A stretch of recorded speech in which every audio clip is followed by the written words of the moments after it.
Good morning, everyone. It is Friday, March 6th, and we are going to go over the prices of Bitcoin and all other cryptocurrencies.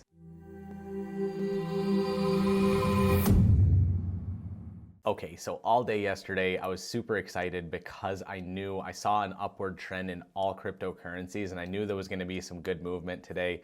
So let's recap. Let's start off with Bitcoin at $9,119.53.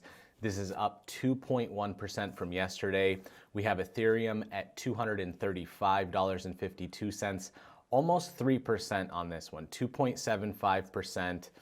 Dash yesterday had zero movement, and today it went up 1.7%, and it's at $91.17. And finally, Litecoin at $62.68, up 1.7% over the day. I'm really liking this upward trend over the day, and at the end of the day, it started to peak up a little bit more, so we should see another positive day in the cryptocurrency world. I hope you guys enjoyed this video. Please join us again tomorrow. Like the Facebook page, subscribe to the YouTube channel, and we'll see you in the next one.